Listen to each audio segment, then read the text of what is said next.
শয়তান যাদের মাথার মধ্যে উঠে, শয়তান জিন্নাত যার মাথায় ভর করে, এরাই ইসলামের উপর আঘাত করে, এরাই কোরআনের উপর আঘাত করে। এক একজন আহমদ ইবনে হাম্বলের মতো উত্তরসূরি যদি এক এক জেলায় থাকতো, এক এক গ্রামে থাকতো, এক এক থানায় থাকতো, তাহলে যাদের মাথায় শয়তান জিন ভর করেছে তাদের শয়তান জিনগুলো ছেড়ে যেতে বাধ্য হতো, ছেড়ে যেতে বাধ্য হতো। ইমামরা তো আমাদের কাছে সোনালী অক্ষরে লিপিবদ্ধ আছে, তাদের নাম 4 ইমাম থেকে নিয়ে হাদিসের ইমামরা যারা আছেন সবাই। ইমাম আহমদ ইবনে হাম্বলকে কত নির্যাতন করা হয়েছে হক কথা বলার কারণে। আমাদেরকে তো নাইলে কাউকে কাউকে অল্প দিন ঢুকানো হয়েছে। 18 বছর জেল খেটেছেন। না ঠিক আছে, সব ঠিক আছে। 18 বছর জেল খেটেছেন। কয় বছর? 1.5 যুগ। ইলমের আমানতটা কত মজবুত একটু দেখেন। ইমাম আহমদ ইবনে হাম্বল ডক্টর শহীদ আব্দুল্লাহ আযম রাহমাতুল্লাহ আলাইহি সূরা তাওবার তাফসীরে ডিটেইলস আলোচনা করেছেন, আপনারা একটু পড়েন সবাই। আহমদ ইবনে হাম্বলকে 18 বছর জেল খাটানো হয়েছে। 18 বছর পরে জেল থেকে বের হয়েছেন। রাষ্ট্রপ্রধান বলছে, ইমাম সাহেব আপনারা কিছু হাদিয়াটা দিয়ে দিই। বলছে, আমার আল্লাহই যথেষ্ট। সুবহানাল্লাহ কইলেন, নেন নাই। ইমাম আহমদ ইবনে হাম্বলের সন্তানদেরকে রাষ্ট্রীয় উপঢৌকন দেওয়ার কারণে সন্তানদের সাথে তিনি সম্পর্ক ছিন্ন করেছেন। এমন ছেলে মেয়ে আমার দরকার নাই, চিন্তা করা যায়? আর আমরা বাবা হারাম কামাই করে এনে খায়, ছেলে খায়, বউ খায়। অন্যদের কথা বলতেছে, আমাদের সমাজের কথা বলতেছে। হালাল কামাই না হারাম কামাই কোনো চিন্তা নাই, টেনশন নাই, দেখা হবে। আচ্ছা রাখেন এটা এক পাশে। একদিন ইমাম সাহেব তার ছেলেকে রুটি আনতে পাঠাইছেন। রুটির দোকানে গেছে। ওয়াজহাদ বিমা ফি আইদিন নাস ইউহিব্বুকান নাস। আপনি মানুষ থেকে মুখ ফিরে আনেন, মানুষ আপনার প্রিয় হয়ে যাবে। আপনি আল্লাহকে খুশি করেন। হাদিসের কথা। এর একটা প্রমাণ দিই। ছেলেকে পাঠিয়েছেন রুটি আনতে। ছেলে রুটি আনতে গেছে। রুটির দোকানে চিন্তা করলো, ইমাম সাহেবের তো কিছুই দেওয়া যায় না, আহমদ ইবনে হাম্বলকে আজকে রুটিটা ফ্রি আমি দিব। সে রুটি দিল, টাকা তো নিলই না, উল্টা আরেকটা পুটলিতে অর্থ করি দিয়া পাঠাইছে যে এটা ইমাম সাহেবরে দিও। ইমাম সাহেব কেনা দিছে। ইমাম সাহেব বলছেন, রুটিও নিয়ে দাও, তার এই সব দিয়ে দাও, কিচ্ছু লাগবে না, এই রুটি আমি খাবো না, এই অর্থ করিও আমি নিব না, দিয়ে দিছেন। চিন্তা করা যায়?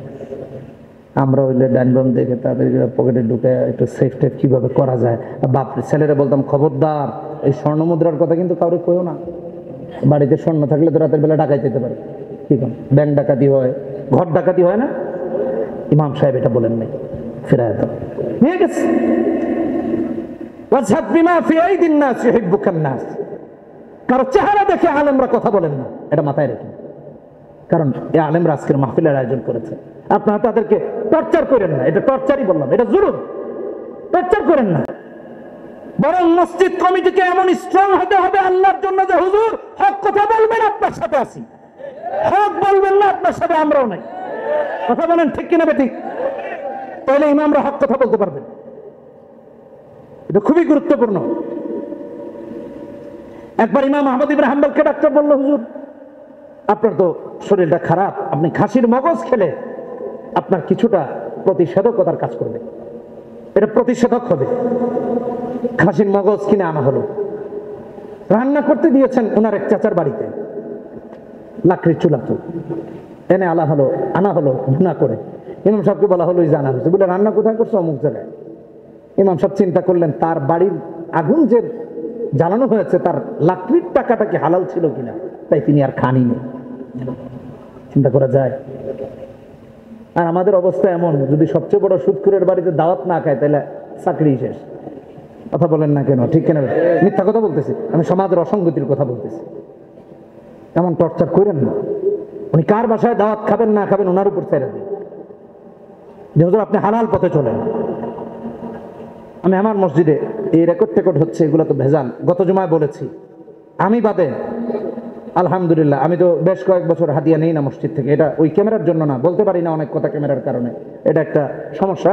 বাবারা এইগুলা দিয়ে দিও না খামাখা, হ্যাঁ, অন্য কথা দিও। আমি হাদিয়া নেই না 4 বছর যাবত, লাস্ট এই 15 বছরে। কিন্তু আমি কমিটির মেম্বারদেরকে ডেকে বলছি, অন্যদের হাদিয়া বাড়ায়া দেন। 10,000 15,000 টাকা কি হয়? সবার হাদিয়া বাড়ায়া দেবেন। তারা সিদ্ধান্ত নিয়েছে নিবে। এ কথা আমার বলার উদ্দেশ্য কি? যে এই বাড়িতে ওই বাড়িতে না খাওয়া 10,000 টাকা বেতন দেন, আরো 10,000 টাকা দেন যে হুজুর আপনি বউ নিয়ে ভালো করে থাকেন। কথা বলেন না কেন? আপনি ভাবিকে নিয়ে আসেন এখানে, কারণ আপনি ইমাম বানিয়েছেন। এলাকাবাসীর দায়িত্ব তার সমস্ত কাজের ব্যবস্থা করে দেওয়া, সমস্ত দেখাশোনা করা। এখন লিল্লাহ ইমামতি দিয়ে দেন, হুজুর একটা হুজুর বুঝবো। উল্টা জানেন কি হয়, এক মসজিদের মানে কি বলে এটাকে, ওই যে খাদেম মুয়াজ্জিনরা আমারে বলতেছে হুজুর যদি কই যে বেতনটা বাড়ায় দেন, যা যা কতজন আছে, তুমি না করলে কি হয়েছে, বহুজন করার আছে।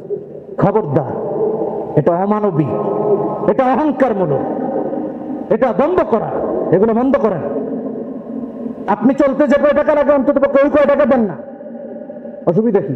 তার বাচ্চা কাচ্চা নাই, তার ওয়াইফ নাই, সবাই তো আছে। আপনারও যে কয়টা হাত পা নাক, তারও ওই কয়টাই, এর বেশি কিছু নাই। বরং আপনারটা দূষিত বেশি হইলে তারটা একটু ভালো আছে। কথাগুলো মাথায় রেখে ইমাম সাহেব ওইটা খান নাই, এই জন্য আল্লাহ তাআলা তার মর্যাদা আকাশচুম্বী বানিয়ে দিয়েছিলেন। কেমন? 18 বছর জেল খাটার পর খলিফা ওয়াসিক, কারণ এর আগে খলিফা মামুন, খলিফা মুতাসিম বিল্লাহ, তৃতীয় টার্মে খলিফা ওয়াসিক, তার সময় মুক্তি পেয়েছেন কোনো ধরনের কোনো কথাবার্তা ছাড়া, আপোষহীন। তো এক ব্যক্তিকে চিনে ধরেছে, রাজপ্রাসাদে আনা হয়েছে, হয়তোবা রাষ্ট্রপ্রধানের কোনো কাছের কেউ, নয়তোবা তো রাজপ্রাসাদে আসতো না। ইমাম সাহেবকে ডাকা হয়েছে, তিনি গেছেন, বলে হুজুর একটু ঝেড়ে দেন, জিন ধরছে। হুজুর জিজ্ঞেস করলেন কি ব্যাপার, তুমি তারা ডিস্টার্ব করতেছো কেন? তো জিন ও জিনের কথা বললো আর কি, দেখেন না অনেকে বলায়, বলতেছে তুমি তারা ছেড়ে চলে যাও।